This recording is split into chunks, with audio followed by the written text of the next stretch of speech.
Hello, my dear young viewers and my dear friends. You are most welcome in my channel Nayab Thoughts in English and myself Renu. और आज मैं आपको कराने जा रही हूँ class 8 Honey due chapter 7 of Visit to Cambridge and it is written by Firdaus Kanga. और इसके MCQ मैं आपको कराने जा रही हूँ मल्टीपल चॉइस क्वेश्चंस जो कि एग्जामिनेशन में बहुत ज़्यादा हेल्पफुल होते हैं और इससे पूरा चैप्टर भी एक बार पूरी नज़र के सामने आ जाता है और हमें पता भी चल जाता है कि हमने चैप्टर को ठीक ढंग से पढ़ा है या नहीं। ओके, बिफोर स्टार्टिंग प्लीज़ मेरे चैनल को सब्सक्राइब कर दीजिए, एक लाइक का बटन दबा दीजिए, बेल आइकन दबाकर इसको सब्सक्राइब कर दीजिए और जिससे मेरे नए वीडियो जो भी बनते हैं तो वो आपके पास पहुंच सके। Okay, now again I am very much grateful for viewing my channel क्योंकि मेरे चैनल को ग्रोथ मिल रही है। ये सब व्यूअर्स की वजह से ही पॉसिबल हुआ है and I am very much grateful to all of you. Now question number 1, where is Cambridge? Cambridge कहाँ है? कैम्ब्रिज है न्यूजीलैंड में, इंग्लैंड में, अमेरिका में, इंडिया में। It is in England. Who is Stephen Hawking? Stephen Hawking कौन है? Author हैं, बैंकर हैं, साइंटिस्ट हैं, पॉलिटिशियन हैं। He is scientist. Which branch of science does he deals? वो साइंस की कौन सी ब्रांच से को डील करते हैं? Astronomy, astrophysics, anthropology, none. तो वो एस्ट्रोफिज़िक्स को जो है वो एस्ट्रोफिज़िक्स को डील करते हैं। एस्ट्रोफिज़िक्स से रिलेटेड जितनी भी ल्यूमिनस बॉडीज़ हैं, प्लैनेट हैं, उनको जो है वो डील करते हैं। What did he suffer? वो किससे पीड़ित हैं? Paralysis, brittle bones, blind, none. Paralysis का मीनिंग उनकी पूरी बॉडी जो है वो पैरालिसिस है और वो बिल्कुल हिल डुल नहीं सकते हैं, व्हील चेयर पे बैठे रहते हैं, इवन वो बोल भी नहीं सकते हैं, तो सिर्फ सुन सकते हैं और सुनकर कंप्यूटर पर पंचिंग बटन दबा करके और जवाब देते हैं। नाउ हु इज़ फिरदौस कंगा? फिरदौस कंगा कौन है? फिरदौस कंगा राइटर हैं, जर्नलिस्ट, एक लेखक हैं, पत्रकार, डॉक्टर हैं, इंजीनियर या सिर्फ राइटर हैं? फिरदौस कंगा जो है वो एक लेखक हैं और एक पत्रकार हैं। Where did he live? यहाँ ही जो है वो फिरदौस कंगा के लिए आया है। फिरदौस कंगा कहाँ रहते हैं? मुंबई में, जयपुर, जोधपुर, कानपुर। तो मुंबई में रहते हैं Firdaus Kanga. What does he suffer from? Firdaus Kanga जो है वो भी डिसेबल हैं, तो उनको वो किस चीज़ से पीड़ित हैं? Paralysis, blind, brittle bones. Brittle bones का मीनिंग जब वो बहुत छोटे बच्चे थे तो तभी से उनकी हड्डियाँ बहुत आसानी से टूटती थी। तो ब्रिटल का मतलब होता है जो चीज़ आसानी से टूट जाए, तो बोन्स हमारी हड्डियाँ होती हैं, तो उनकी हड्डियाँ बहुत आसानी से चकनाचूर होती थी, इसीलिए वो भी व्हील चेयर पर ही ट्रैवल करते हैं। How did Stephen Hawking speak? How did Stephen Hawking जो साइंटिस्ट हैं वो बोलते कैसे हैं? नॉर्मली थ्रू माउथ, मुंह के ज़रिए। डिड नॉट स्पीक, बोलते ही नहीं हैं, by punching button on computer, और कंप्यूटर के ऊपर पंचिंग बटन को दबाकर बोलते हैं।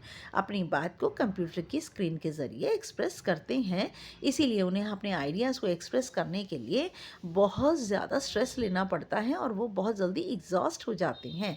तो वो जो है सारे उनके दिमाग में आइडियाज़ तो इतने होते हैं लेकिन उनको जल्दी जल्दी टाइप करना it is not possible in and easy for him.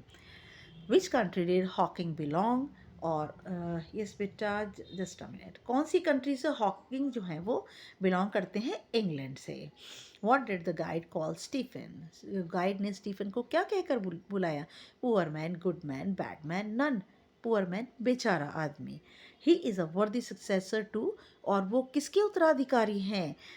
England में कैम्ब्रिज यूनिवर्सिटी में वो किसके उत्तराधिकारी हैं? किसकी चेयर पर वो बैठते हैं? Abul Kalam, Salim Ali, Isaac Newton, none. Isaac Newton के उत्तराधिकारी माने जाते हैं।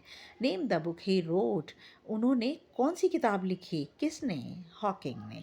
गॉड ऑफ स्मॉल थिंग्स, आपको बता दूं ये God of small things Arundhati Roy ने लिखी है, जिन्हें कि बुकर प्राइज़ मिला है, और हॉकिंग ने लिखी है brief history of time. Heaven on wheels लिखी है फिरदौस कंगा ने, और विंग्स ऑफ फायर लिखी है हमारे राष्ट्रपति जिनकी डेथ हो चुकी है, अबुल कलाम ने। How much time did Firdaus Kanga get for the meeting? Firdaus Kanga को हॉकिंग के साथ मीटिंग करने के लिए कितना समय मिला? 2 hour, 1 hour, half an hour, 5 minutes? Half an hour, आधा घंटा उन्हें मिला। और आधे घंटा क्या मिला उनको? बहुत देर और भी आधा घंटा उन्हें हॉकिंग ने दिया, अपना पार्क दिखाया, उनको टी जो है वो ऑफ़र की। Why did writer feel guilty why talking to Hawking? Hawking से बात करते हुए राइटर को अपने आप को गिल्टी, दोषी क्यों मान रहा था राइटर? बड़ा दुख हो रहा था राइटर को, क्यों? forced him to respond, not willing to talk, writer did it wrongly। और क्योंकि राइटर जो है वो उनसे जब सवाल पूछ रहा था तो उनको मजबूर होना पड़ रहा था हर सवाल का जवाब देने के लिए, और वो पंचिंग बटन दबा करके कंप्यूटर की स्क्रीन पर टाइप कर रहे थे और उन्हें जवाब दे रहे थे, और इसलिए उन्हें जल्दी जल्दी करना पड़ रहा था और वो स्ट्रेस से उनको एग्जॉस्ट हो रहे थे, वो थक रहे थे। Okay. Was Hawking disturb by the visitors? क्या हॉकिंग विजिटर्स, आने वाले लोगों से परेशान होते हैं? तो यस, जब उन्होंने फिरदौस कंगा ने उनसे ये बात पूछी थी कि आप क्या हम मेरे जैसे लोगों से परेशान होते हैं, तो उन्होंने कहा था हाँ। और उनके इस हाँ जवाब के बाद उन्होंने एक वन वे, एक तरफ मुँह करके जो स्माइल दी थी, वो फिरदौस कंगा ने उन्हें इस वर्ल्ड का मोस्ट ब्यूटीफुल मैन बुलाया है ना। What kind of smile he had? किस तरह की स्माइल है उनकी? रफ है, फुल ऑफ इलविल है, फुल ऑफ एंगर है, वन वे स्माइल नहीं, वो एक तरफ मुंह करके मुस्कुराते हैं ना। How did the author describe Hawking? और लेखक ने हॉकिंग को कैसे डिस्क्राइब किया? Beautiful photo, ordinary photo, still photo, coloured photo. Coloured की स्पेलिंग बच्चे COLO होनी चाहिए, आप इसे थोड़ा करेक्ट कर लेंगे। स्टिल फोटो का मतलब बिल्कुल एक शांत, ना हिलने वाली, एक बिल्कुल चुपचाप बैठने वाली एक फ़ोटो की तरह उन्हें बताया है। Home did the author call the most beautiful man in the world? और ऑथर ने इस संसार के सबसे सुंदर आदमी किसको कहकर बुलाया है? हॉकिंग को, अपने आप को, न्यूटन को, या किसी को भी नहीं, हॉकिंग को उन्होंने इस संसार का सबसे सुंदर आदमी कह के बुलाया है। How did Hawking react while talking to the writer? Hawking ने कैसे प्रतिक्रिया की जब वो राइटर से, लेखक से, फिरदौस गंगा से बात कर रहे थे? तो फुल ऑफ सैडनेस, दुखी थे, खुश थे, एंथुजियाज्म का मीनिंग ज़ील, पूरे जोश से भर करके उनसे बात कर रहे थे। Did Hawking and the author feel sorry for their disabilities? अपनी अपंगता के लिए, क्योंकि फिरदौस कंगा भी डिसेबल हैं, हॉकिंग भी डिसेबल हैं, क्या उन दोनों को, ऑथर को और फिरदौस कंगा को, अपनी अपंगता के लिए दुख महसूस हो रहा था? डिस्टर्ब्ड, वो डिस्टर्ब थे? नहीं। Yes, both A and B. तो यहाँ पर जवाब है नहीं, वो दोनों के दोनों ही कोई भी सॉरी महसूस नहीं करते थे अपनी डिसेबिलिटी के लिए। What was the advice given by Hawking for disabled? और क्या सलाह दी हॉकिंग ने अपंग लोगों के लिए? They should concentrate on their disability, उन्हें अपनी अपंगता पर ध्यान देना चाहिए। They should copy normal people, उन्हें जो सामान्य लोग हैं उनको कॉपी करना चाहिए। They should concentrate on what they are good at, उन्हें ध्यान लगाना चाहिए उन बातों के ऊपर जो उनके अंदर सबसे अच्छी हैं। तो ये ऑप्शन जो है वो बिल्कुल करेक्ट ऑप्शन है कि उन्होंने डिसेबल लोगों को कहा है कि जो उनके अंदर सबसे अच्छी चीज़ है उन्हें उसके ऊपर ध्यान देना चाहिए। What did the author try to learn for years? और जो हमारे ऑथर हैं फिरदौस गंगा, वो सालों से क्या सीखने की कोशिश कर रहे थे? हारमोनियम, स्पेनिश गिटार, वीणा, तानपुरा। स्पेनिश गिटार सीखने की कोशिश कर रहे थे, लेकिन बहुत बड़ी साइज़ का स्पेनिश गिटार था, लेकिन फिरदौस गंगा उसको बहुत कोशिश करने के बाद भी सीख नहीं सके, और एक रात उन्होंने क्या किया, उसके डोरियों को तोड़ दिया। Okay. Was he successful in learning guitar? क्या वो गिटार सीखने में सक्सेसफुल हो गए? इफ़ नॉट, यदि नहीं, what did he do one night? एक रात फिरदौस गंगा ने क्या किया? ही अनस्ट्रिंग्ड इट, उन्होंने इसकी डोरियों को क्या किया? तोड़ दिया और आगे सीखने की कोशिश नहीं की। What did Hawking offer the author? Hawking ने ऑथर को क्या ऑफर किया? A cup of T and visit his park, उन्होंने उसे एक कप चाय और अपना पार्क दिखाने की offer the. Why did Hawking not talk in the park? Hawking जो है वो पार्क के अंदर क्यों नहीं बोले? The letters disappeared due to sunlight. He was not willing to talk to the author. He waited the author to leave. और क्योंकि जो वो अपनी कंप्यूटर स्क्रीन लेकर के चल रही थी व्हील चेयर पर, वो स्क्रीन जो है वो सन के अंदर बिल्कुल ब्लर्ड हो गई थी, वो साफ दिखाई नहीं दे रही थी, और इसीलिए जो है वो लेटर टाइप नहीं कर पा रहे थे, और इसीलिए वहाँ पार्क में वो बोल नहीं बोले. Now what did the author do before living Hawking. Author ने जाने से पहले हॉकिंग को क्या किया. Kissed him, cried, लाव्ड, touched his shoulder.